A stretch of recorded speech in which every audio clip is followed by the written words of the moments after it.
App Show. I am your caster, Hotohori, and today we're just going to bring you the highlights, interviews, videos, clips, segments, funny things that happened during stage 2 of Owlet, just to get you guys back into the swing of things. We are in the middle of a break week. There is, I think, a match that was supposed to happen this week, like a catch-up match that was supposed to be going on. Unfortunately, we're not going to have the statistics for that match incorporated into this recap show. So instead, we're going to take you into the highlights. I want to do a quick introduction to my panelists today. So joining me for the recap show as part of the main panel, it is APOC. Say hello, APOC. Hey, how's it going, guys? Uh, all right, from FU, it is Leo Lexicon. Hi, Leo. Hey guys, thanks for coming. Another guest is Luna. Hi, everyone. And coach of FU, it is Flab. How you doing, Flab? Hello, hello. All right, so they are going to be my co-commentators here for things that are going to be going on here in here during the show. So let's bring you to the initial things that we're going to be showing. So let's start off with the group standings and where we sit today as at the end of stage 2.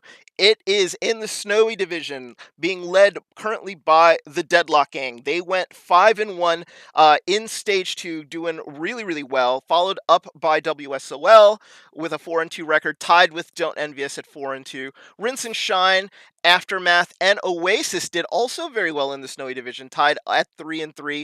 Furious Unicorns down a little bit, going down 2-4. This didn't seem like it was the map pool or stage for them, and Toblerones going 0-6 with roster problems and a lot of forfeits. Unfortunately, Toblerones ended up not winning a game here in stage 2. To go over through stage 2 for the Strix division, it was a perfect stage for Microsoft Excelsior. They ended up going 6-0, so they take the Strix division stage 2, but it is a couple of teams who we did not expect to be in second place.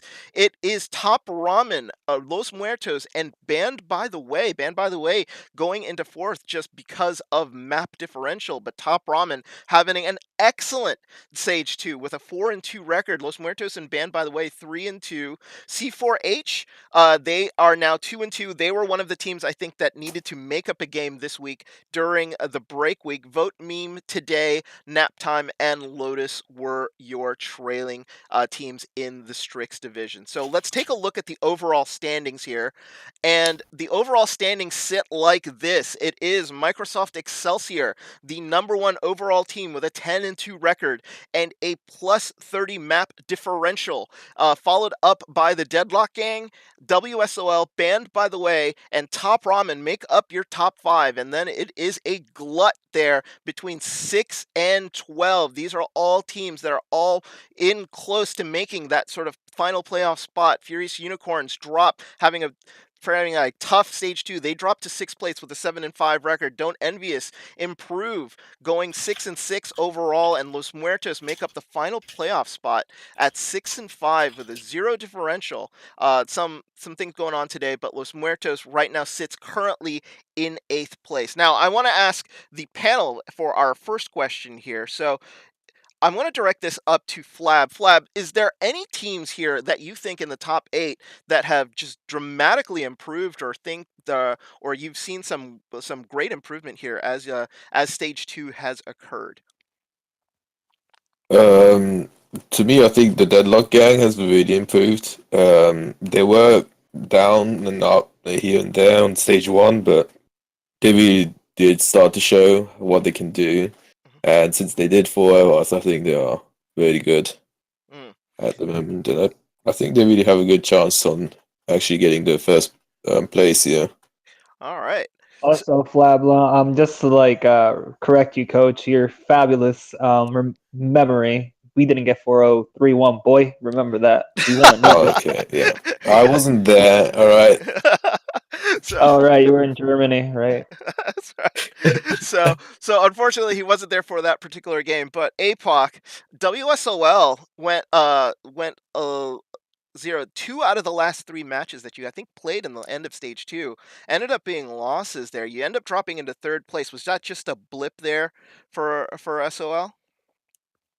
So what actually happened in the beginning of the stage, we kept strong from stage 1, but in the middle of the stage, we sort of had a dip in performance. Mhm. It was just people being shaky and some meta changes, things like that. But we picked it back up, and we're ready to go back into stage 3 and dominate again. Yeah. So, Luna, I wanted to ask you also, were you having a hard time with some of the changes that were going on? I know you're healing mostly, but with the way that the configurations changes and like a sniper meta coming up, was it harder for a healer in this stage for you for WSOL when you were playing? Sure, I think so. I think the maps, the matches that we lost were against teams who did a really good job of focusing healers. So that was kind of a different direction for me that I had to go, and I had to think more on my feet and be more vocal, and yeah, so it was a bit of a challenge, but yeah. No, so that's great because like a lot of the times, people don't understand with these meta changes and stuff that goes on. It is a strain not just to either the DPS or the tanks, but the way that the healing has to be distributed among and what Mm-hmm. you have to end up doing. And I think a lot of people just don't realize like the hard job that you have to do there from the back line to make sure they keep your boys alive up there. Instead, so it's just one of those things. I like to promote healers and supports a lot of the time. I think they get the crap end of the stick, so therefore I will always promote healers and supports anywhere I can. Let's take a look at the next image, which is a very interesting image. It is the rank change image. So you'll see from the end of stage 1 where everybody sort of sat beforehand and where now the team sort of sit. So you'll see that Microsoft Ooh. Excelsior, who now sit at the end of stage 1, at the end of stage 2, excuse me, at rank 1, they actually improved from 5th place. You'll see that also like a team who's also represented here, WSOL, you were 2nd and were flirting with the top spot for the first 2 weeks there, and then the losing streak happened, and then you ended up settling in into 3rd.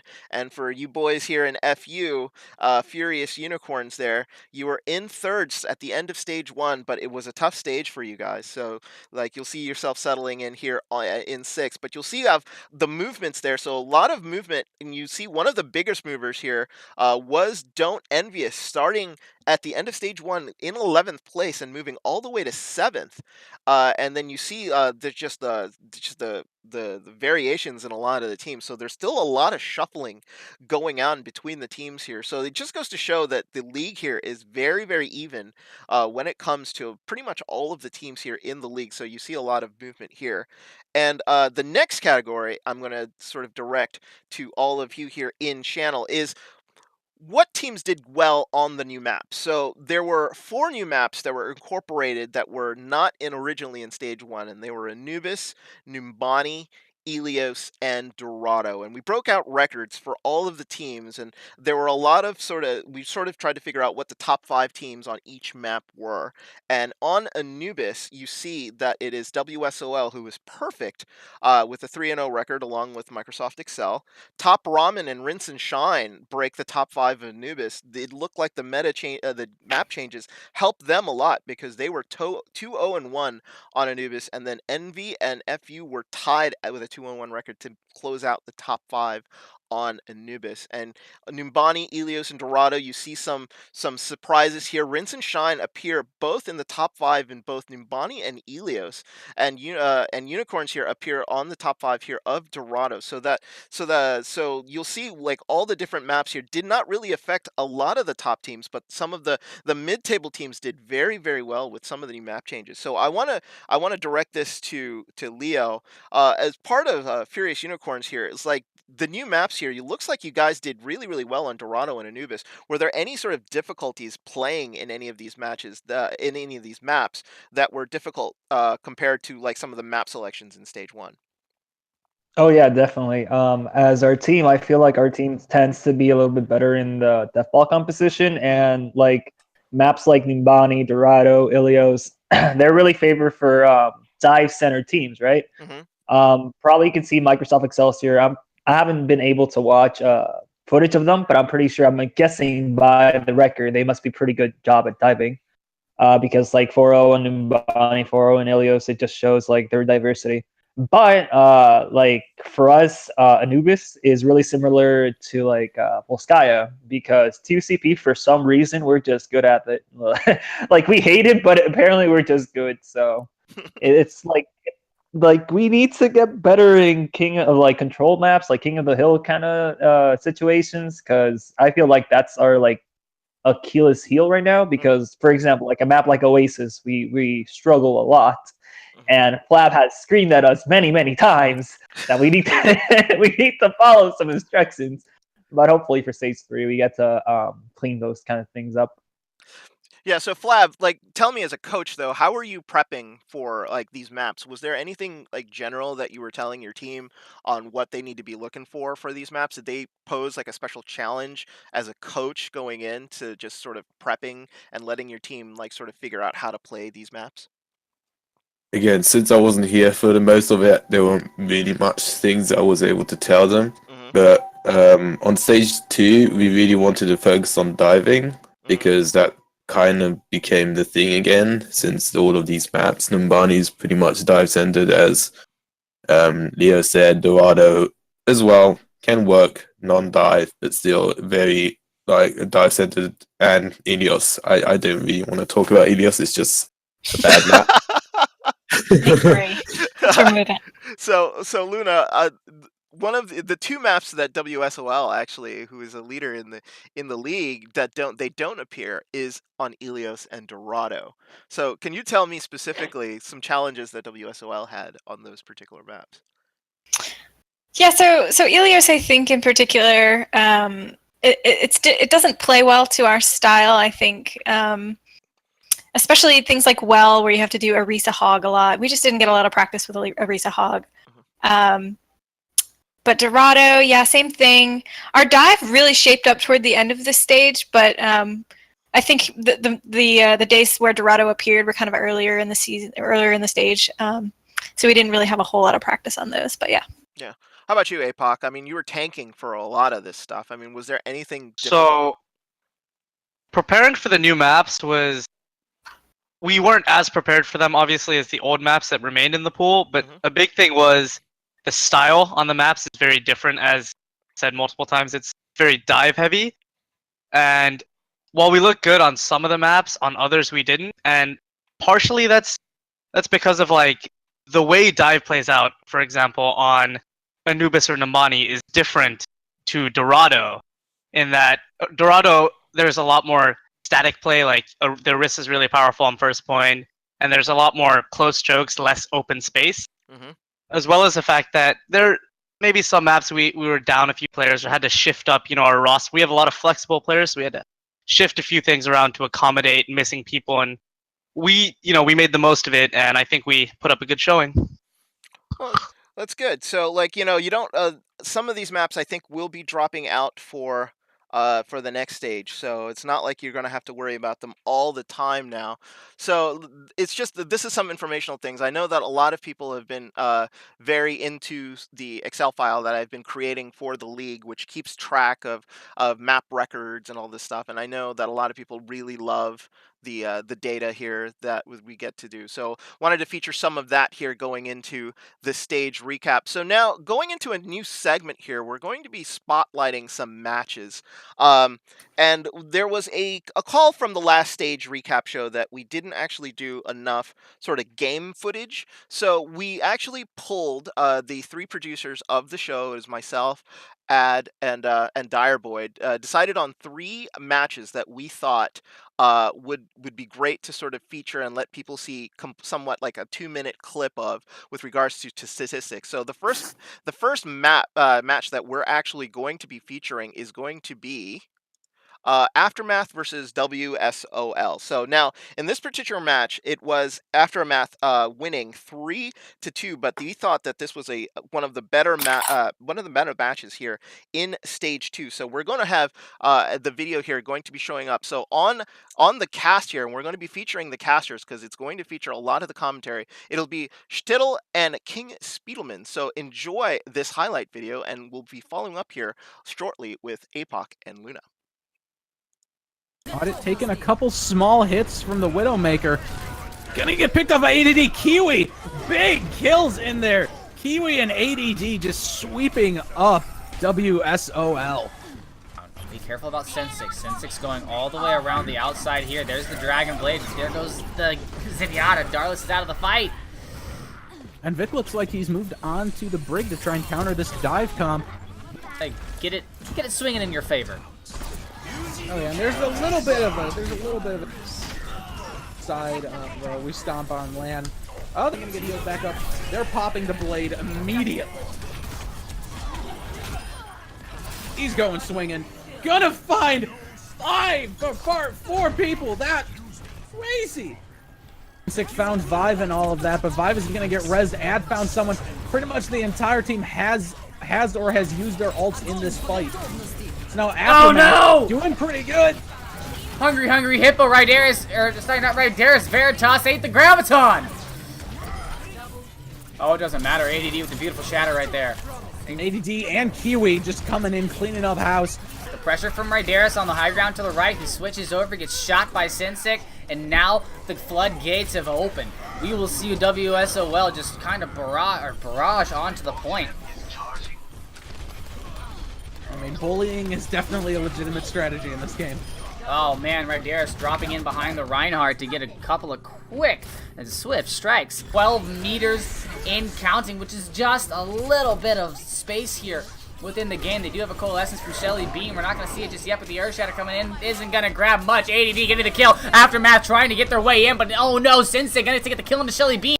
The payload's moving. There's no one to touch except for the Widowmaker. Sensei needs to be able to stall this out, but there it is. You see the payload moving. We will see Restomp on landfall on Rialto as Aftermath, the underdog, takes the cake, and I will take the blame. All right. So that was one of the matches of the stage, and it ended in a 3-2 victory there for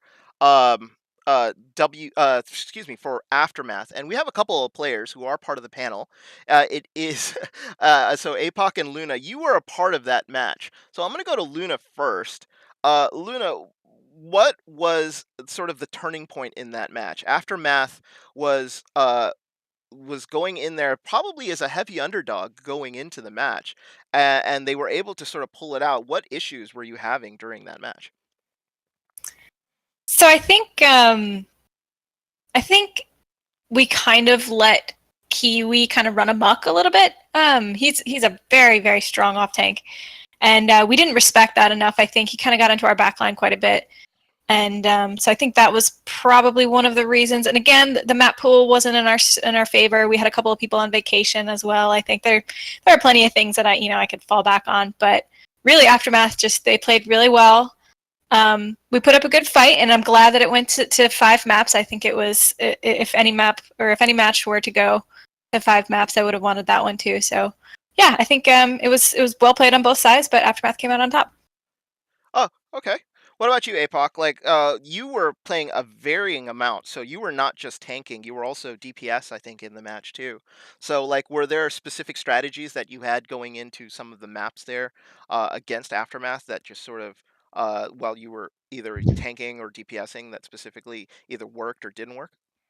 So, I'm just going to be honest, like, our fault, it was our fault as a team was a complete lack of respect for Kiwi on Aftermath right there. Like, in the first half of the series, so obviously the way the maps went was they won the first 2, we won map 3 and 4, and then they came and won the tiebreaker.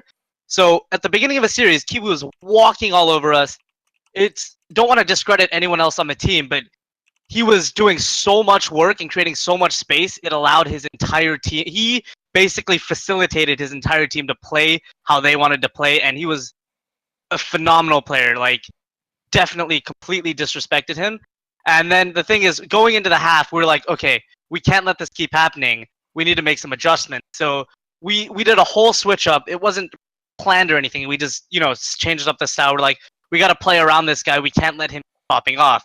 And that was able to, bring us 2 maps. We were able to get to that 5th tiebreaker. And it was a great, well-played series by them. We ended up losing on Rialto, and it's unfortunate. We actually had not really had much practice on that map. We weren't, who wants to end up on a tiebreaker map, right? No, you're absolutely right. Like, we didn't include any Rialto statistics because they're really, it's like, who really would practice for a map 5 is really So what I you're think thinking. we looked strong in the second half of the series, and then all of a sudden we looked, honestly, in my opinion, like terrible on Rialto, and I think that's just because we honestly were not confident and didn't know the best ways to play that map yet. Okay. So for those at home who watch, that VOD is available, I think, on Stittl's channel. So if you want to watch the complete match of that, Bob, just go and visit Stittl's channel. He has that recorded, and I highly recommend it because it was an epic match to watch between the two teams. So the next match that we're going to be featuring, 2 members are also in the room here. It is the Furious Unicorns versus Rinse and Shine. This is another match that we thought was actually a really excellent match to watch, as it also went 5 with it, and it ended up being a Furious Unicorns victory. So on the call for this match is Crackery and Justice. So let's take a look. Oh, there we go. Bye-bye to Boba. Boba's back, but immediately taken back to the Shadow Realm. Back to the Shadow Realm with you. And Zen's down to you. Oh, and Cyberspace taking even more hit. Oh boy. And this is a solid take back by FU here. Complete wipe. Hey, no, I didn't just. Oh, I got this. Got a sick hammer down coming through. Oh boy. Boy, oh boy, that's a scramble. Now they getting frags. Now they getting the frags. Now with this, there we go, Furious. It's an easy secure of that point. The classic last push works strategy. Now the wheel's disrupting their positioning here. Oh yeah. And there we go. Bye bye Zen, no ulti for you. Not that he had it, but that you don't know that. Oh! Pharmacy's down. Okay, that's not bad. Pharmacy. Let's see if they can. Ooh, grabbing a lot of positioning off of there, it seems like. Oh, Diva Bomb. The reverse bomb. Oh, it was inside the bubble. Yikes.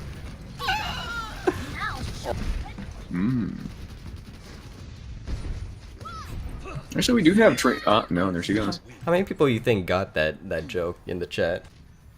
That Dungeons and Dragons joke. I got it because we were talking about it earlier, but I don't know.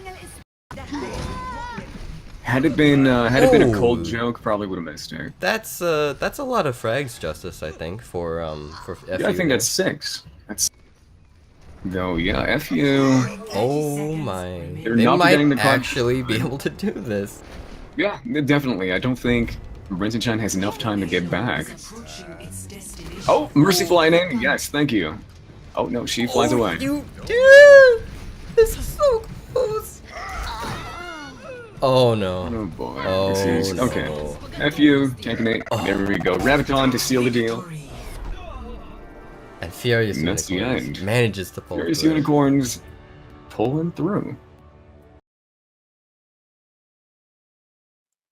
So we're back, and that was the 3-2 win of Furious Unicorns over Rinse and Shine. And with both Leo and Flab here in the channel, I wanted to ask Leo, you were tanking for most of that match. Like, take me through it. What was going on in that match? Rinse and Shine really gave you a game there. Yeah, at least in regards to that match, I think like us as a team were looking forward to that match to the most because we haven't won a single game up to that point. I think we were 0-3. And yeah, we were just like getting prepared because also fun fact was Boba, our ex-teammate for stage 1, was playing for Rinse and Shine.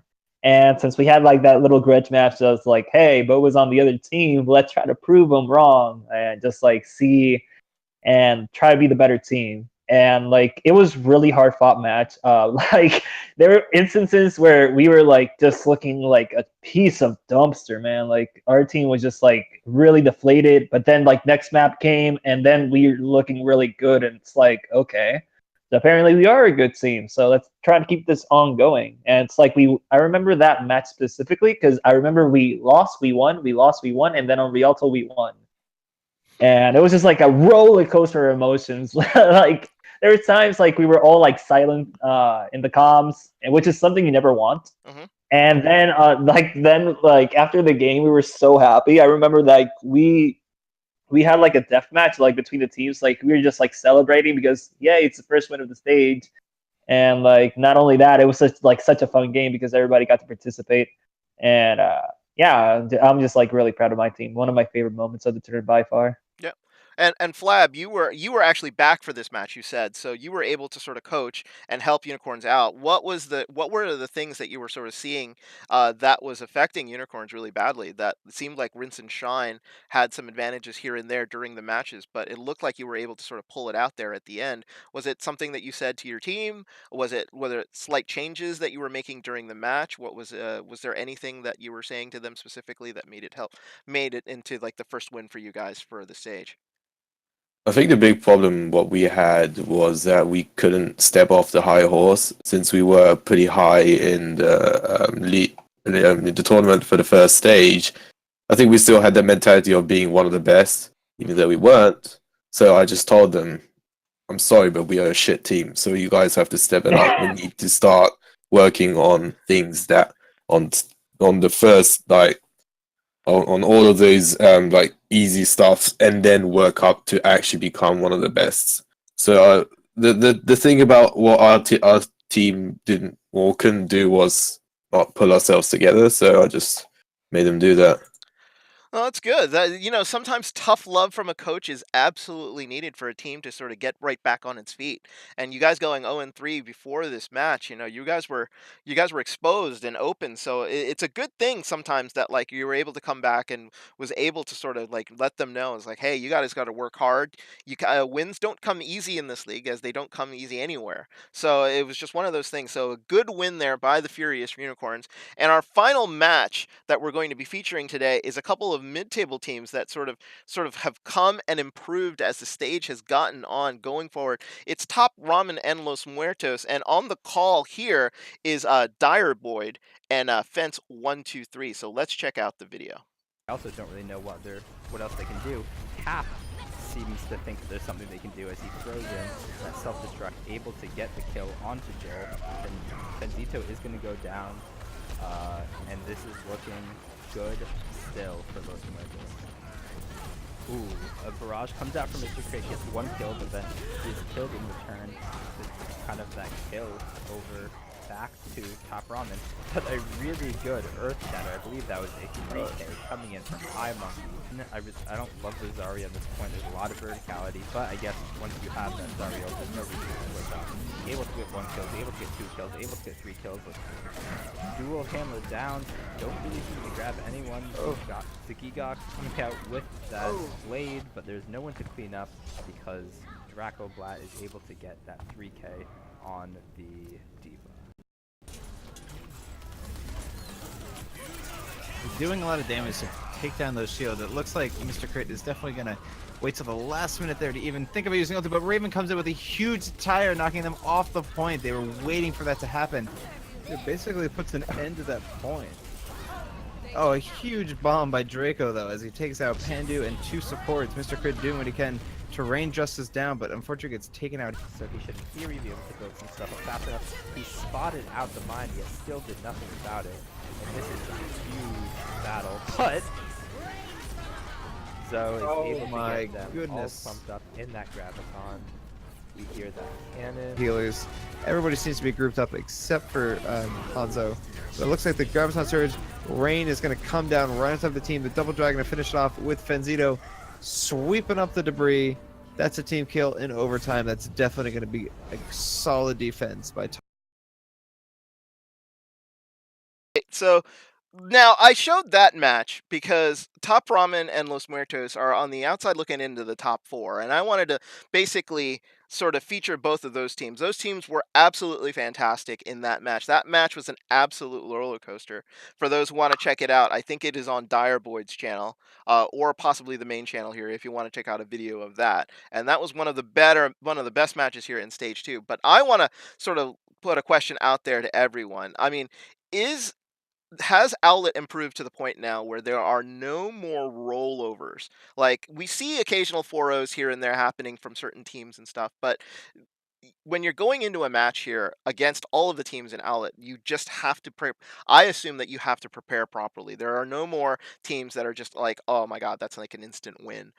Because in this particular match, Los Muertos and Top Ramen were not that great record-wise in Stage 1, but have tremendously improved here in Stage 2. And they showed it, especially in the match with them together. So, APOC, going into this match, like your experience through the Stage 2, playing some of the teams in the middle stages, like what do you think overall is the overall of the league here as has it's improved through Stage 2? So at the beginning, it seemed like it was like a top of the league with your good teams, and then everyone else was sort of at the bottom, and it was like an easy win for the top versus the bottom. But now it's come more where a lot of teams in the bottom there's like a middle pack now, and they've improved significantly. So when you're playing against one of these like rising teams, they're no longer like, a free win. They're going to give you a competitive match, and if you don't actually prepare for them or you let them slide and you get lazy with it, then they're going to take maps, if not matches, off of you. So they're improving quickly. Yeah, Luda, what do you think? I mean, overall, with regards to the middle table and the rest of the league overall, I mean, like, it just seems like as a caster, I've seen teams that have gotten better and better and better every week. So as a healer, I mean, like, your life must be hell as these teams have gotten better. They're getting focused on more and more. Yeah, for sure. But it's great to see too, because like on the admin side, that's absolutely what we want to see. We want to see the most competitive spread of teams that we can get. So it's been awesome to kind of witness that, but also nerve-wracking going into some of the games. Yes, I will. I'll admit that. But yeah, it's been great. Yeah. So Leo, how about you? Like, like Unicorns has had to sort of basically suffer through a bad stage here, and you've basically experienced it head on with regards to the teams here in the mid table. Just tell me about the experience here, mostly in about Stage 2 and what you guys have had to sort of go through. Oh yeah. In regards to like Stage 1, I remember most of the teams had like difficulties trying to like set up scrims. So like for teams that are used to scrim, like for example, like we saw on LAN, they had a healthy scrim schedule. Us at the Stage 1, we had a healthy scrim schedule. Teams like were actually practicing compositions and like actually doing team synergy tend to be better because we're more close. We know our offsets. We know what we need to be looking at, and it really helped us during Stage 1 because I know at least like week 1, I remember like that was like a lot of 4-0s. Like not only the top teams, but like teams were just getting rolled, and it's just like if you don't practice, then obviously you're gonna get rolled. And now since every team is basically practicing, we're seeing a little bit more of a mix and mess. Like this stage, we saw a lot of teams that were 3-3 or 4-5, 4-2, 2-4. So it's not like there's a clear runner, with the exception of Microsoft Excel that went 6-0. But a lot of the teams are still like battling for wins, which is something you want to see in the tournament because nobody wants to see just like one single person winning the whole time. No, you're absolutely right. And final thoughts, Flab, like as a coach here in Stage 2, like I know you were able to sort of get most of the stage, but like have you seen like, your team sort of and other teams around you just sort of get better and better with the way and like coaching techniques and people just sort of getting better from a coach's perspective? How was Stage 2 for you? For us particularly, I don't think it was that great, but other teams I think has been much more better since this is the second stage, and they have started to get to know each other, get to know the team, and then actually start to work as a team. And I think that's kind of how these lower tier got much more higher. For example, Top Ramen has gone really well this stage, so I think that's what happened. Really good coaching, and yeah, kind of got settled in well. Yeah, so yeah, that makes so that's going to be it for our first segment here. When we come back, we're going to be highlighting a couple of teams here from Owlet. So when we come back to you, we'll have some special guests here. Our panel will still hang on, and we're going to be asking some questions as to how the teams are going to be divided up, where they're going to be ending up in the end of the year, and what's going to happen through stage 3. So just go ahead and stay tuned. We're going to be back soon here in a couple minutes with our second segment.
Two, one. Yep. We are back and welcome. So now we have a whole lot of people here in the channel as we're going to be focusing in on a couple of teams here as we've broken up the teams into different categories. So we have our playoff hopefuls, our chasers, and our contenders. And we basically broke this out by record. So you'll see here for our playoff hopefuls, we've broken out the teams from 10 through 16. It is C4H, Rinse and Shine, Aftermath, Nap Time, Vote Meme Today, Lotus, and the Toblerones. I wanted to ask the general panel here, so Flab, APOC, Leo, Luna, out of these teams, like in your guys' personal opinions, you don't have to say anything if you don't want, but which team do you consider here out of these 7 the most dangerous to come out of the hopeful section? And I'll start with APOC here because I know his opinions are very controversial sometimes. So APOC, out of these teams here, who do you consider the most dangerous out of the hopeful section that maybe just have not reached their full potential yet? Alright, so of these teams, the two that I think have the best up and up right now would be Rinse and Shine and Aftermath. Like, both teams started off extremely poorly. And so this second stage has gone really well for both teams. And you can just see how much they've improved. And they have one thing in common. They both picked up off-tank players, actually. And it seems to have helped their team synergy and sort of, like off-tanks are sort of like the glue that puts your team together.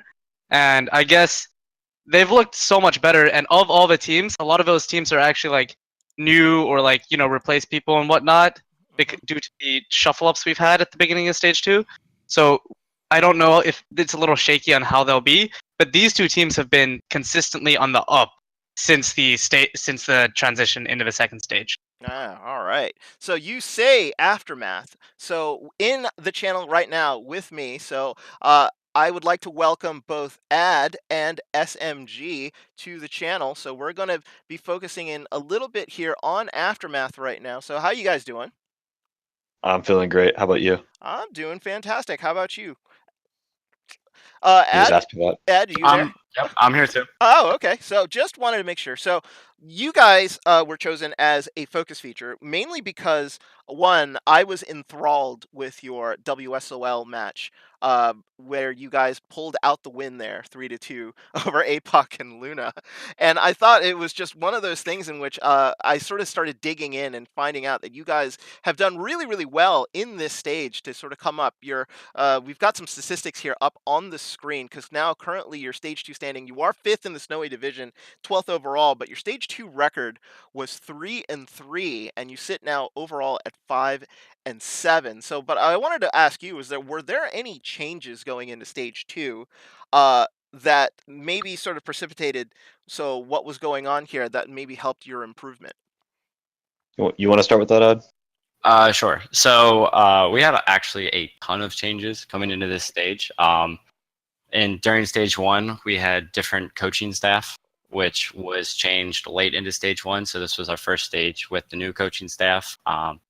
We brought on a couple new players to fill out some roles that we needed. And we started really focusing on teamwork, coordination, and preparation for each match. Mm-hmm. I think my coaching style had to change quite a lot because prior to this tournament, I was an individual coach and I sometimes coached teams, but I never coached as like a full-time position on a team. Mm-hmm. So now that I could kind of sit with a team and develop them in a way rather than just point them in a few directions, I would have to change my style a little bit. And I feel like once I realized what I had to do, the team started to get better results. And I feel like that was like the biggest change for me. Oh, so if coaching style was like a really big thing, like what were you trying to sort of improve for the team that you had sort of seen? So working with the team, what was the thing that you think that you needed to sort of improve on in stage 2 to make sure that the results sort of went your way? We need to figure out, at a simple, we needed to figure out how we needed to win fights. And I mentioned this in a previous interview, and I don't want to go into specifics in terms of keeping it vague because that's our strategy, of course. But absolutely, we have a process which we use, and I've drilled this into my players' minds, and the team knows that every time you are about to go into a fight, you have to run down the process. And I believe once we started learning how to work with that, I think once that started to get into the regiment of the players when they played, I think that's when we started to see changes. So yeah, that's really, really good. So like your match with WSOL, I think proved to a lot of people that it doesn't matter where you sit in the standings. Anybody can beat anybody on a given day. And like I just wanted to know, is like, was there a little bit of sort of making sure, like as a coach and even as a player, Ad, like just like making sure that the morale was sort of kept up and you just sort of don't get into a rut, or like what was like sort of like how did you make sure that like you're going into these matches when you had like a sort of a stage 1 that that incorporated a whole bunch of changes and now you're a new team? It's like, tell me I don't know if you don't want to go into it or not, but like what was it that like mentality wise that you guys were trying to do to sort of keep the team together and maybe get them to focus a little more? I'll take it. Did you want to start? You can take it. Well, I think the issue was there actually was a morale issue with the team. I would sit in comms when they scrimmed and when we were in matches, and as the beginning of the match, you would see what would be standard for the team, and if it would start to do worse, you would hear in the communication, you would hear the morale go down, and you would see the players start to perform worse. To be honest, that's exactly what happened, and then that was another thing which I had to start to get with the team, because even if you're down 2, and you got rolled, you can still turn it around. What you said earlier, you're completely right. Anyone can win in this tournament. Everyone's pretty close in skill, in my opinion, and you can turn it around. So I needed to get that into our players. And I needed to make sure morale was up. And a lot of the morale comes from Ad, who we have here today. I play him almost every match because he's our team captain. He's a lot of times our in-game lead, and he helps to keep the morale up, keep us energized. And even if we're losing, we're still making sure we're having fun. And after our coaching staff change, I think I was able to really help our players' morale stay up. No, that's great. And Ad, how about you? Like, like keeping a positive energy and being a sort of a leader on the ground is super, super important. Are there any things that maybe you think personally that you take into a game that would sort of affect so to make sure, is there anything that you do to keep your team up specifically? I mean, like, is it just all about complimenting or just staying positive, the PMA maybe, the positive mental attitude going into the match? Yeah, there's a lot that goes into it. We've had a lot of players join the team that were not the original 6 drafted members. So I've been here. I've been on the team the longest because I was the one drafted first. But as we play more, we get kind of familiar with each other. We know each other's personalities and kind of what is the most effective way to help someone who's getting kind of tilted or starting to kind of clam up and shut down. So just learning each other as players has been huge, but especially in the last half of the stage, we started preparing more for matches, and that prevented us from just kind of clamming up, is because we'd have strategies that we could fall back to. If the first thing doesn't work, we had other options. But during week 2, we had 2 matches. Both of our matches in week 2 went to a game 5, and we lost both. So we were really determined to bring it really hard for week 3, which was the WSOL and the Furious Unicorns match. So we really brought it for them, and it worked. And I think that's a great testament to this team's effort that they've put in. No, that's absolutely fantastic. So, final thoughts here from both of you guys regarding stage 2. I mean, like, you've seen you guys improve really, really well, and then, like, what do you want to take out of stage 2 to carry over into stage 3? Is there anything that you guys as a team want to make sure that you keep doing in stage 3 to make sure that you keep up this sort of positive momentum? We want to keep on keeping on, and what I mean by that is that I think that week 3, when we beat Wasal and when we beat FU, that was like the breakout for us. And I feel like after sitting in comms and listening to the players play and looking back to how we played in stage 1 and earlier, even in stage 2, the difference is just drastic. It's like we're playing as a whole different team. So I want to keep that kind of energy going. I know there's a week break between stage 2 and 3. So I don't want us to lose our momentum in that meanwhile. So the thing we want to keep is just how synergized we've become in this past week and a half or so. And that's what I want to take into the next stage. All right. Ad, how about you? Yeah, as for me, the team has been really kind of keeping the foot on the gas for weeks 2 and 3 of stage 2. So we want to try to keep that over the next week during the break so that we don't kind of, get lazy and slack off, because we're really starting to hit our stride and we want to keep that going. No, fantastic. So you guys have done really, really great here. So I wanted to congratulate you on a successful stage 2 here, and hope you guys sort of carry on that positive momentum into stage 3. So good luck, Thank guys. you very much. All right. So that was Aftermath, and they were our feature team here from the playoff hopefuls. So now we're going to go to the playoff chasers. So we're going to say and feature our teams from 5 through 9. Yes, it is 5 through 9 of the overall table, and that consists of Top Ramen, Furious Unicorns, Don't Envy Us, and Los Muertos. And we actually have a couple people in the channel from the middle section, the Furious Unicorns. Leo, your team has gone into 6th place.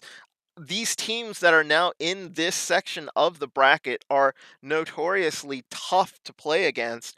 If you had to pick an opponent that you would not want to play tomorrow, who would you not want to play tomorrow just because of the way they've just gone really, really well going into the next round?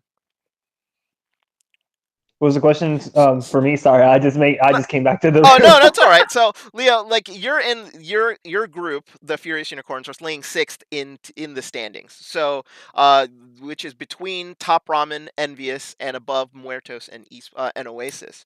But if you wanted to avoid a team, in the next round, which one of these four teams would you want to avoid the most, and why? Huh. Hmm. That's actually pretty interesting because in regards of like people who we played, I believe Top Ramen and Los Muertos are from the Strix division, and like in regards of like if I've seen them, I've only gone to cast them, but I would say like Top Ramen because of the case that I remember their DPS players starting to be a little bit of a hard focus, and something we start to struggle with is good DPS play because we start to like say like, oh, we need to get the DPS, and then we just do focus on like what we're supposed to be doing, which is like frontlining and protecting our backline and stuff like that. Another team, the team that I know I'm not scared of is Oasis. They're so trash. Omega lol. Just kidding. I love them to death. So Oasis getting a shout out there, but in the channel, we're going to be featuring a couple players from Don't Envy Us. So please join us and welcoming Party Rooster and that guy Tyler. How you guys doing? How's it going, man? All Yeah, right. doing pretty great. Thank you. Doing pretty great. And you guys were doing really great in stage 2. We had showed a graphic earlier, how you guys have improved all the way from 11th place and into the playoff standings into 7th. So you guys made a huge jump in overall standings with a great stage 2 record of 4-2 and an overall record of 6-6, because now you sit in 7th.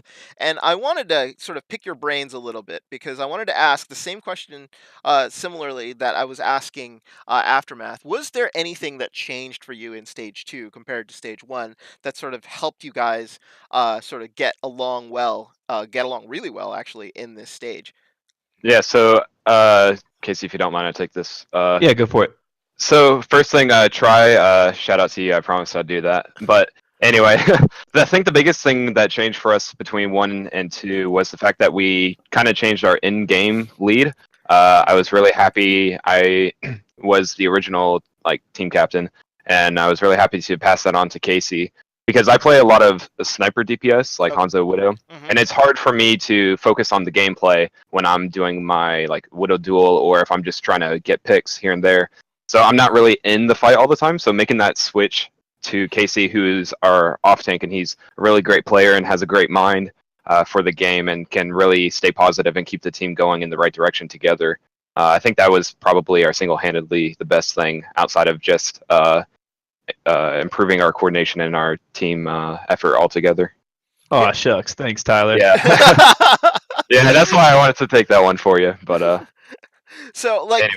But the change in shot calling, was that the thing that you sort of focused on to sort of help, or was there something else maybe that you sort of that you think maybe contributed to it, or was it really just because you were so far away and not in the fight? Because the 4-2 record is outstanding to be for stage 2. You only lost 2, so like, were there any other things that possibly like that you improved upon in stage 2 besides the shot calling? I'll take this one, Tyler. So, like Tyler was saying there, myself, I have taken over the role of this like in-game, like mid-game, mid-fight strats, our positioning and everything. But as far as shot calling, that's one thing we're still working on. But the thing that the team as a whole vibes on, I know it's a bad thing to say this, but everyone is a shot caller right now, but the thing is, we all are doing a very good job of knowing the priority target. If I'm the one calling the strat and I'm saying let's go for the Zen, but someone else sees the Mercy out of position, like they're doing a good job of letting me know, hey, I'm overriding your call. This as a team is going to help us. So shot calling and the positioning as a team overall is doing very good. Yeah, well, that's great. One thing I wanted to point out is going through my statistics, you guys are the kings of the 5 match of the 5 map match. So going through all of the statistics, I found that Envious have played more maps than anybody else in the league at 52. Whoa. So you have a tendency to go into a 5th map most of the time, and I wanted to know, like, because you've done it, I think 4 times based on total map counts, you should be playing 24 a stage, which would put you at 48. But current map totals have you guys at 52, which means that you guys gone into overtime, into like an extra map 4 times between the 2 stages. I didn't know, like, I wanted to ask about stamina because it seems like every time I called a game, you guys were going into some sort of epic match and you just had to keep going. If I remember right, you were part of a Junkertown map that just wouldn't end also. So Oh yeah, it went 9-8. yeah, Yeah. it went 9-8. You guys kept going, and you just kept going and kept going. And I just wanted to know, is like, have those matches really helped you guys stamina? Because a team that I coach, like, we have a hard time going past like sort of 4 or 5 matches in a scrim just because people just sort of get worn out. And you guys have done it Yeah. at least 4 times now, and I didn't know, how did that sort of contribute to your guys' gameplay? Is it just sort of helped you guys along, or is that just one of those side effects of being like in sort of a group that with a lot of sort of teams that are very evenly skilled, and it's just sort of, you've just gotten used to the fact that you're playing more matches than pretty much Yeah. everybody else? I think one of the biggest things is we have a lot of niche specialties. We have a lot of things that we do really well, and then we do certain things not so well. So when we can find that groove and we can find that wave to ride, we can just really kind of carry it on, kind of regardless of how long we have to. Kind of like that junk match that you mentioned, where we went 8-9. It was pretty much just bash and play on both sides, both ways.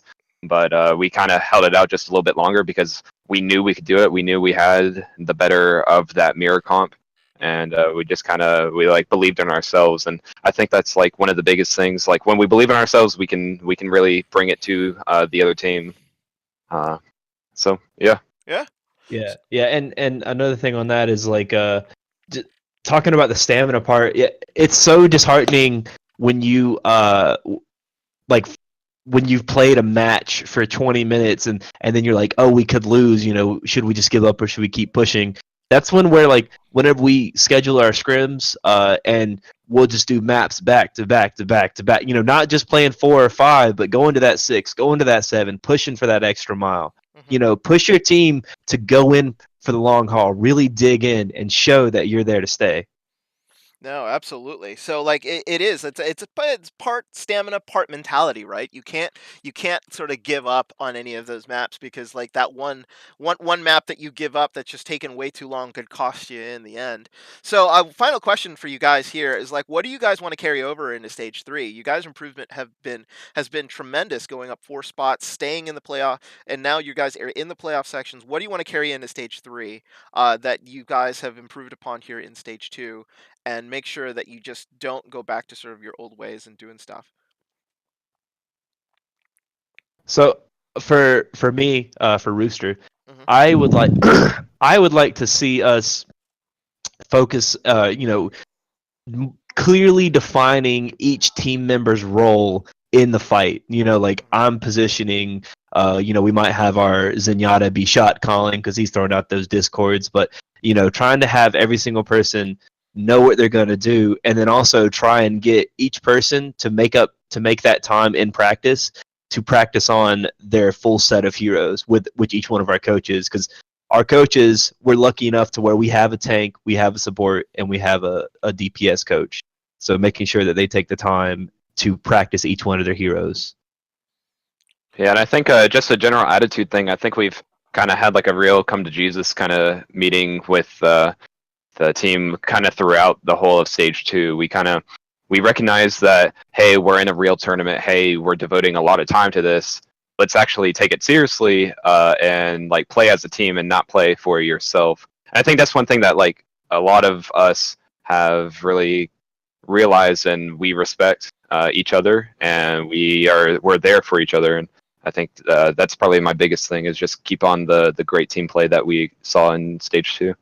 All right. Well, thank you very much, guys, for Yeah. joining us today. So that Appreciate it. Yep, that was Party Rooster and that guy Tyler from Don't Envy Us, currently in 7th place overall here in Owlet. And our final group matching stand-up, it would be our contenders. Now, the top 4 teams in the league, I think everybody is familiar with MSXL, Deadlock Gang, WSOL, and Band by the Way. So I want to ask our actual panel here, based on the 4 teams here, who do you think will be ending up in the finals with your team? Because I assume that both Furious Unicorns and WSOL members are going to feel like they're going to end up in the final. But who would your playoff opponent be? And I want to start with Luna. So Luna, you are on WSOL. Do you think that any of the 3 teams here would be your opponent in the finals? Or would it be somebody else, maybe from another one of the groups?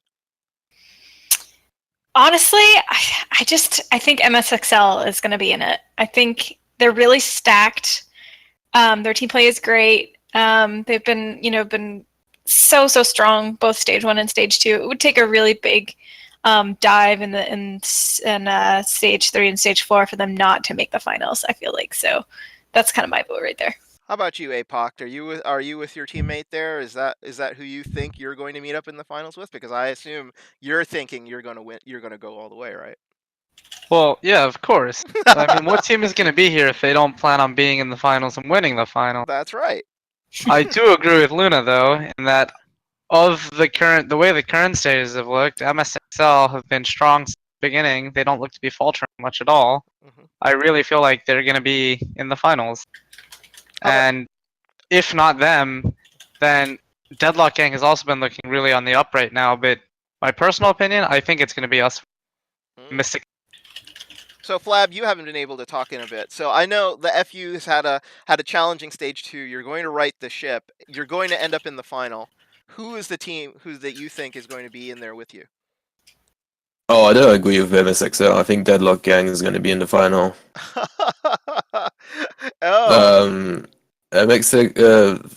Deadlock Gang has gone so well this stage that I think they can still keep the groove going if something doesn't happen to them drastically. So I think, and we will be there in the finals.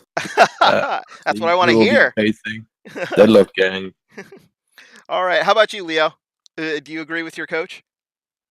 Well, actually, I don't. Yeah, maybe if we do, I think we are gonna make it. Like, the only thing, I can imagine, us not making it is like me breaking an arm, not being able to play or something, and stuff. But if I were to pick somebody else from the Sony division, I'm actually gonna go with the opposite direction. I actually think we Stomp on Land have been one of the teams that I've been impressed in most of in regards to competitions and wacky strats and actually practice. I think they were probably putting the shift into neutral during stage 2 and didn't show their dominance as much. But they're still probably the team I'm most respecting in regards to okay, that's the team I'm looking up towards.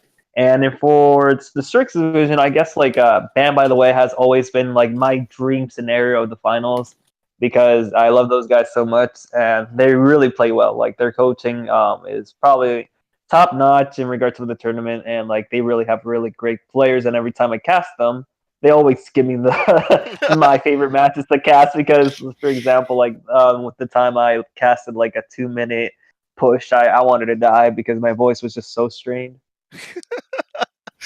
Well, those are your opinions of your panel here, but we have a special guest here from Microsoft Excelsior. It is Commander Hui. Commander Hui, who is also Commander Hui. Are you the team captain also for your team?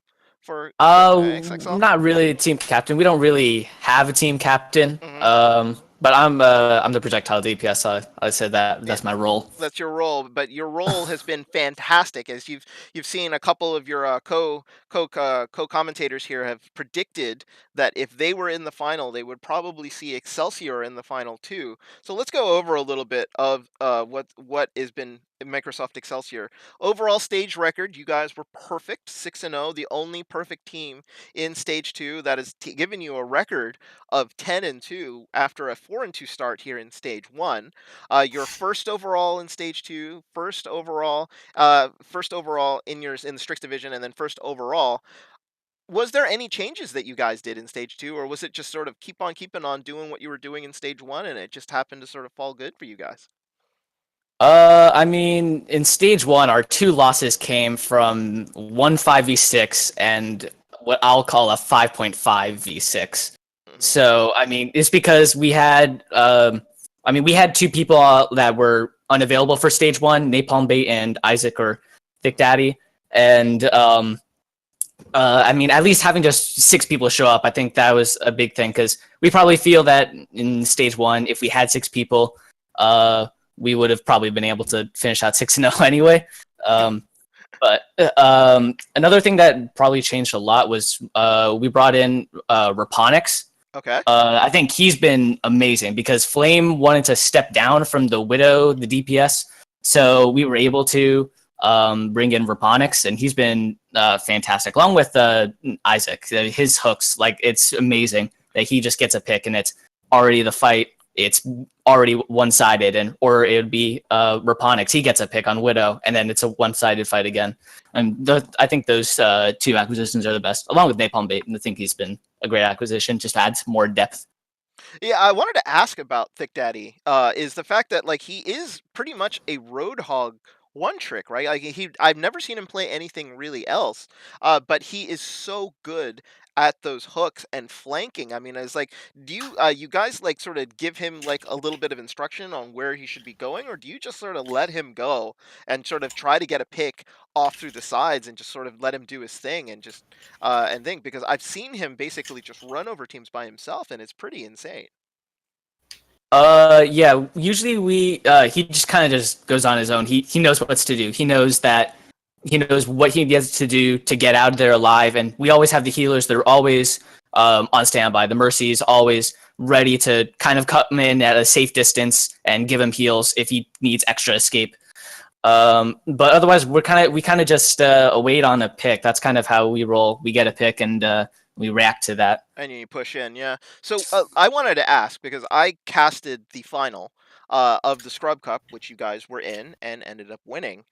So as a team, Microsoft Excelsior actually does have a title under its belt already before coming into Owlet. Were there any sort of like any hesitations, maybe a little bit of nervousness going in, knowing that you had a championship already locked up and you were going for like a second title? Any sort of extra stress in that for you guys, or was this more like okay, we're just going to sort of do it, have some fun, and then we'll see if we can win another one?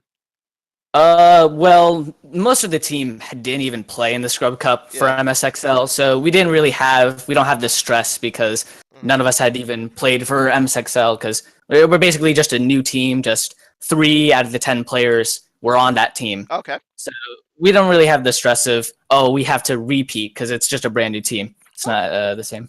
Okay, so that's good. So there's nothing on there. So, all right. So what do you guys want to carry on into stage 3? So with stage 2 being perfect, there's really nothing. It seems like nowhere else to go but down. But unfortunately, like, you don't want to go that way. Do you think that you'll probably have another perfect stage in stage 3, or do you think maybe it's like could there be some sort of choppy seas along the way that you see for your team, or is it just going to be smooth sailing? Stage 3, it's gonna be a little interesting because we're gonna be down Nyx. He's gonna be out for the stage. Okay. So we're gonna have to bring in new players. I'm gonna be out for the first week, for stage 3. I know that. I think maybe one other player is gonna miss some time in stage 3. I can't remember, but so maybe we'll have like a little bit of troubles there. I think our biggest problem is gonna have to be is just availability and people showing up because that's kind of how we feel we lost our 2 games, just due to availability. So I think if we just have that, and if we just continue playing well, Isaac keeps getting those nice hooks, I think we'll be fine. We're set for another 6-0. All right. So last question, and it's personal opinion. What percentage do you give your guys chance to win it all here in Owlet? Well, I'm gonna give myself a 99.9% chance because you have to have confidence in order to win it all. You have to believe you can win to win. Yeah, absolutely. You gotta get. He didn't go 100%, folks, at home. Didn't go with the 100% going full. He's giving himself a 0.1% out. But but thank you, Commander Hui. So that does it for our focus segment here of the teams. We're hoping that you stay tuned for our third segment. We will have our best plays of Stage 2, and we go over some of the changes here coming into Stage 3. I know the show's running a little long. I had actually only planned it for an hour and a half, but we've got about 15 minutes here left to go. So when we come back, we're going to go over what is new about Stage 3, some predictions from our panel, and we're going to show you the best of video. So go ahead and stay tuned. We'll be right back.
So, welcome back, everyone. We are in our final segment of the recap show. If you've stuck it out with us this entire time, thank you so much. Just wanted to drop another statistic bomb for you guys here on the stream. So, we're going over the map type breakdown. So, just a quick sort of showing of who did what on map types. So, Assault, Escort, Hybrid, and Control. You'll see the notorious top 4 in in the top rankings of the top 5, but you might see some specific teams there that might surprise you.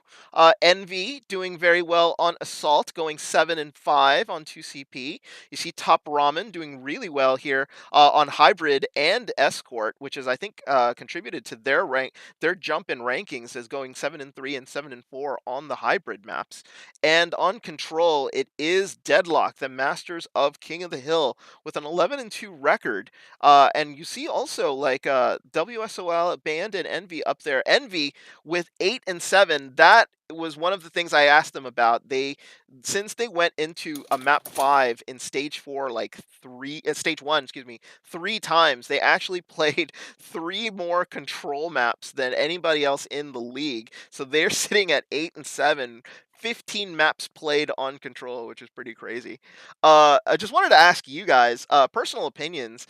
We see the records here, but like, what do you guys think is your personal sort of favorite map type for your team? So I'm gonna start with Flab, because coaching FU, like, there has to be a map type that you think your team is really, really good at. Which one do you think that is? Sorry, I think 2CP assault maps have been our strong point, especially Volsky. I believe we've only lost once on that map against Stomp on Lan, I believe. But other than that, I think we actually did really well on assault. I'm kind of surprised that we're not on this list. But yeah, I think that's a real strong. So yeah.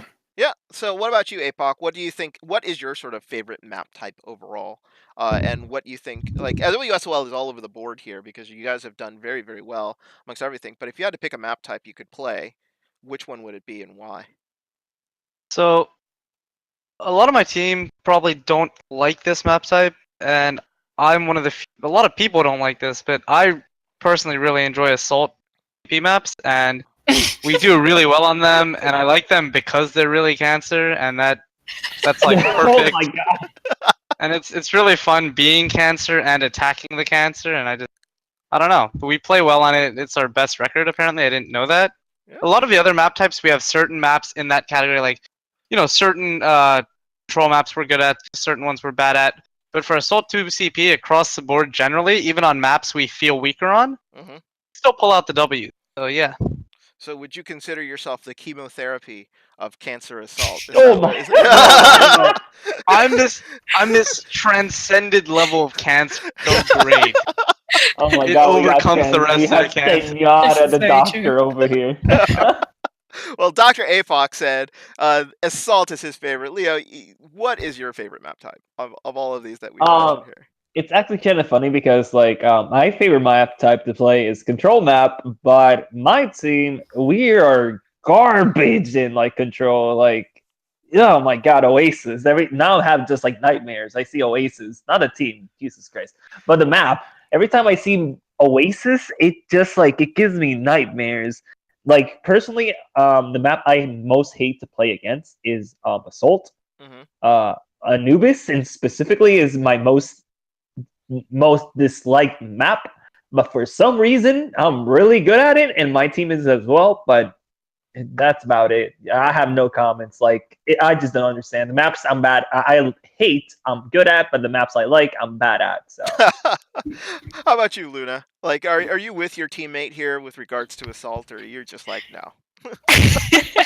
So I will say, I don't particularly enjoy playing TCP maps, but we are pretty good at them. I think it's just kind of a mental block with me, especially on attack. Like getting over that first choke is just like the scariest thing in the whole world. Like it's very nerve-wracking. But to sort of branch off that, I think hybrid kind of is the best of both worlds in that scenario. So you got like the scary choke where you have to go and unlock the point, but then once you got that, then you can kind of sort of ride the payload and yeah. So I think hybrid's probably my favorite. All right. So that varying opinions from everyone. So I hope you at home, enjoying the statistics here. I have full statistics for all teams if you guys would like it. So I'll post that into the general chat for anybody who wants the Google Doc to take a look at the overall statistics for all of your teams. We've broken out all of the team statistics, how well you guys do on the maps, how many wins, how many losses, how many ties. So like if you guys are into in-depth statistics like that,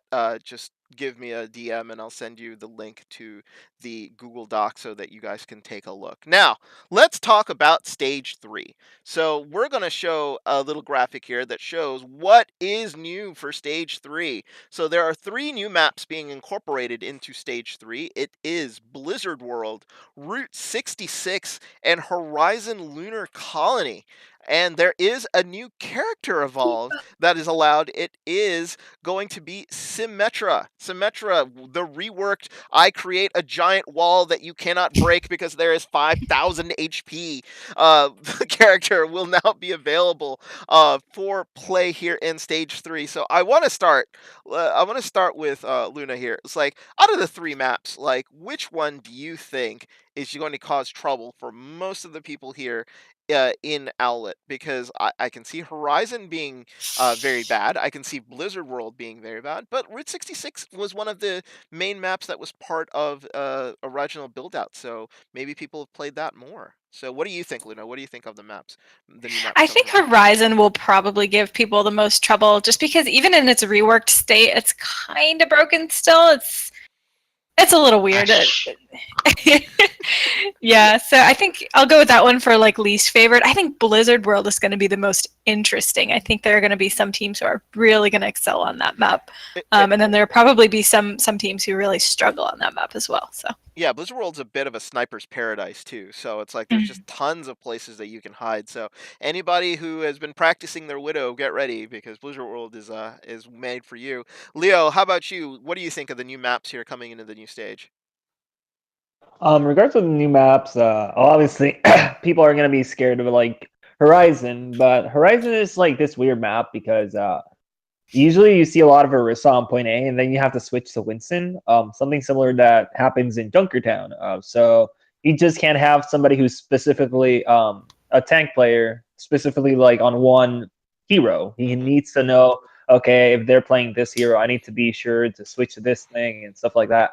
But the map that I'm actually scared about is Route 66 because Route 66, yes, it's been one of the most, one of the oldest maps here in Overwatch. But that point C tends to be like it tends to be a brawl. It gets really chaotic because it's just like this little like narrow way where the payload is pushing. Health packs are really like scarce because there's only like the mega next to the truck, and yeah, it's just like I imagine like that and Blizzard World are gonna be like the highlight central because diva bombs are just so plentiful in those maps, especially on like Blizzard World Point C. You can just toss that over the wall, and they are never going to see it coming. Wow. So how about you, APOC? What do you think? Give your opinion of the three maps here? Blizzard World, Route 66, Horizon Lunar Colony. What do you like, do you don't like? So Route 66 is a very traditional escort map. I think it's going to play pretty similar to the other escort maps that we've run through before. Like, it's nothing new. I think Dive is probably going to be pretty strong there, but a lot of stuff you can run. Lunar Colony, I agree with Luna. It's going to screw a lot of people up. Like, people don't like 2CP anyways, and they just reworked this map, and from what I've heard, I don't think anyone actually likes the rework. It's kind of hard to play. It's really awkward. Big sightlines, a lot of empty space. It's not a good map. I think it's going to trip a lot of people up. Everyone's going to be tripped up. Doesn't matter. Blizzard World is going to be a lot of fun. I like the map a lot. I think it's one of the most versatile maps. You can run, like snipers. You can run full dive. You can run all three main tank setups. Like even in Overwatch League, where everything is, about a meta. I think that's one of the maps where we saw one of the most varieties in different sorts of lineups. So I'm looking forward to that map specifically. All right. And what about you, Flab? Coaching for these three maps, is there anything different, or are you going to approach these maps in a way that might be sort of helpful for your team, or is there anything that you're a little wary about? The thing about these three maps, I actually like them all. Weirdly enough, I think Horizon did kind of change in a better direction than before, even though I do agree on it may be not that great. But Point B has improved a lot in my opinion, but I don't think these three maps are really that scary in my opinion. I'm still scared of Elios. We have only won once on that map, and I would rather not have Elios at all. Could you just take admin control team away completely? Yeah, admin, take out Elios, please. Yeah. So all of you, give me one word to describe the new Symmetra that is going to be available. Teams will be allowed to choose her in Stage 3. So, but the kit has changed a little bit. So the teleporter does not necessarily work the way that it used to. She has a crazy ultimate where you can sort of section off the entire map. Oh, section off a part of the map with a 5,000 health barrier. And she basically does damage differently. She doesn't lock on, but she does have that crazy laser. So, starting with Flab, give me what you think will happen in Stage 3 with Symmetra. Is it a nothing burger? Is it going to be a game changer? What do you think? I don't think much will happen, honestly. You can do some flashy plays, but at the end of the day, Symmetra is still Symmetra. Not really that useful. If someone whips her out, there are many ways to stop her, like before. Yeah. So I don't really think that, but I will be implementing some strats against it. So. So APOC, how about you? What do you think of Symmetra? So I see Symmetra as sort of like old May. Like, teams are going to bring it out, but only on certain occasions. And I think the teams that are both creative and willing to like try things, like new things, will be the best on her. But I don't think she'll be like a staple pick because she's easily countered. It's sort of like a cheese still, but an efficient cheese if played well. All right. Luna, how about you? Like, what do you think of the new Symmetra? Have you played her at all? No, not too much, but I find that playing against Symmetra, or playing with her, she takes like the whole team to synergize with. So if you're not using her to her full potential, you're not gonna see a lot of value out of her. Like even in just like quick play or whatever, if you're playing with Symmetra on your team, it seems like people just ignore the teleporter sometimes and they don't use it in the way it's supposed to be used. So I think because we're kind of jumping into the next stage pretty quickly without a whole lot of time to scrim and practice around her, I don't think there's gonna be a whole lot of teams that are gonna like whip it out and be completely like 100% invested in any comps that really revolve around her, which I think she kind of needs to really flourish. So yeah, and Leo, I know you have strong opinions with regards to Symmetra, so go for it. Oh yeah, like if I were to like describe the Symmetra, I'm just gonna use 2 words, and that's big brain. Like it's funny enough that Flap says like, "Oh, Symmetra's not gonna be playing," but we've like been practicing with her and scrim. So, oh wait, I can't be saying that. Leaks. Never mind. I didn't. What? No, nothing happened. But yeah, Symmetra's teleporter, it just like opens up so many things, and it's just one of those abilities that people are gonna have difficulty like trying to use. It's like Symmetra is like spammable now. I feel like in a usual sense, you're gonna be playing like Junkrat because you're gonna be using the orbs to try to get spam damage. But that teleporter just like the reasoning of just like having a death ball and just like putting them up in front line without them even taking damage, it's something that it's going to be implemented. And also taking high ground like whenever you want, it's something that's, well, it's just going to be nuts. Probably we're not going to see too many use of it, but I'm just interested in Symmetra. Probably not that great in like usual terms, like probably in a competitive game you're just not going to have a good Symmetra run, but hopefully some of the teams actually does symmetric changes. Okay. All right. So now I'm just going to ask you for your final contribution here as a panelist. I want you to predict the future. So open question to everybody here. What will happen in stage 3? You can give me one thing that you think might happen here in stage 3 that we will see. It could be associated to your team, it could be associated to another team, but I want you to tell me something that you think will happen in stage 3 that will become a fact. So APOC, I want to start with you. What do you think will happen in stage 3 overall? I think we'll see some interesting roster shuffle ups across various teams. I think we'll see people trying out a lot of different stuff. Not just Sim, but I think people will be playing things very different in past stages. Okay. Especially with this week break. So Flav, how about you? What do you think? What do you think will happen in stage 3? Well, honestly, I think we're gonna do a comeback. You guys should look out because I have a lot of plans, and you should be scared. Yeah. Yeah, the comeback of FU in stage 3 is predicted here by the coach. Luna, how about you? What do you foresee happening here in stage 3? I think we're going to see the rise of dive again. I think this map pool in particular is going to be pretty strong for dive, or at least it's going to have an opportunity to come out. And I think, I think it's going to come back. Interesting. And how about you, Leo? What, if you had a crystal ball and could predict the future, what does stage 3 beholden to all of us? If I were to say something like, I see my crystal ball, I see a lot of McCree being played because right now, the changes to McCree actually are low key really nice. Widow is gonna get nerfed really soon when the PTR changes come in, like probably 2 weeks to her hook. And Lund affecting Hanzo is also gonna affect him. He already got reduced in Stormbow, I believe, last week, if my memory serves me correctly. So I think a lot of DPS changes are going to be happening, and also with the changes that the supports are going to be having in a couple of weeks, that's also probably going to switch the stage a little bit. So it's going to be interesting. The meta is going to be switching a lot, and we're not even talking about the hamster. Jesus Christ. Yeah, the hamster is not going to be in stage 3, so we're not going to see him till stage 4, I think. So, but that is that. So I wanted to thank our panelists today. It was Flapjack Baby, Apocalyptic, Leo, and Luna. Thank you so much for joining us today. Now, they might not be contributing anything else, but I wanted to bring a little bit of lightheartedness with regards to.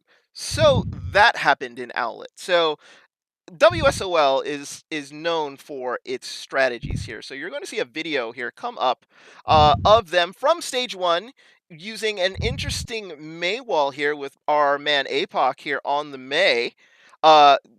Leading out and actually going up into right into the Toblerones, who weren't expecting them to come that way. Fast forward to stage 2, and somebody has been watching APOC's videos, because you see Top Ramen go around the side here, coming up, and oh my god, there's a Mei wall, and they catch Lotus, unsuspecting, unknowing, with regards to a crazy flank on the left. So fantastic. APOC setting strategies They here. stole my slide flank, bro. I was complaining about that when I found out. Only I'm allowed to play me. That clause? So APOC, stealing from the best is usually something you get, you want to be happy about. Yes. Imitation is the highest form of flattery. So if you want to yell at anybody, yell at Mr. Crit, because he's their coach. I will. So another thing that happened is I ran a contest on my channel to promote Owlet, and I gave away a ticket to the Owl Finals, which were this weekend. So it happened during the break weekend here, and it was won by Chowboy. Now, Chowboy wasn't able to go because Chowboy lives in California, and something happened, and Luke, the coach of Oasis Esports, ended up going. And, well, something happened to Luke when he was there. Well, something excellent happened. So if you look, so there is Luke with Joe Meister. There is Luke with Carpe. There is Luke with Golden Boy. There is Luke with Jane.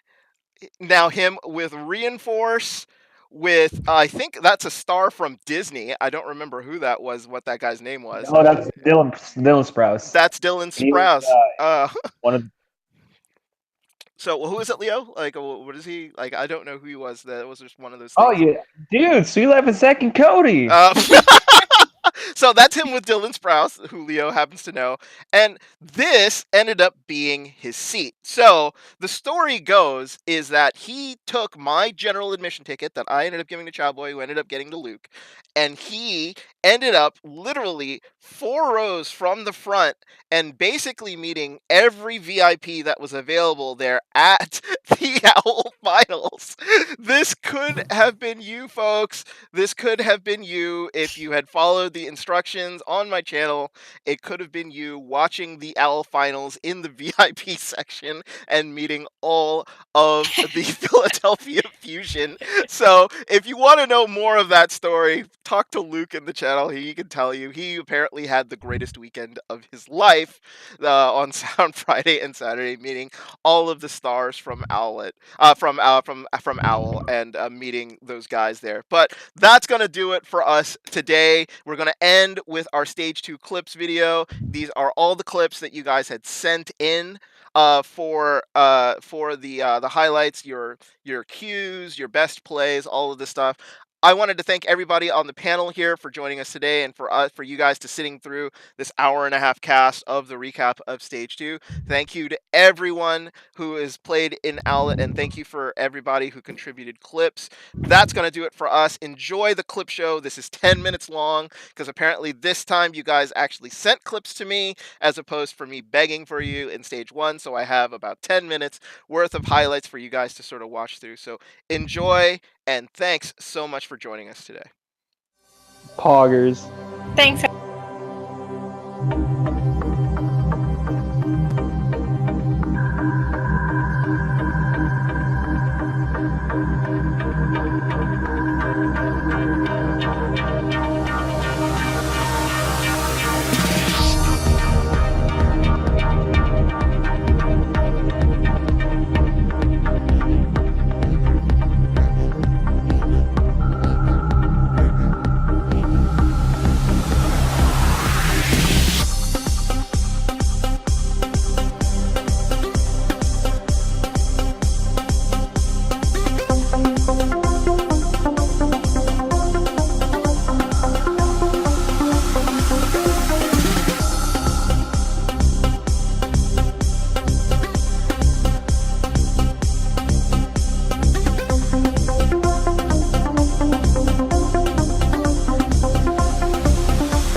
always you, small heroes.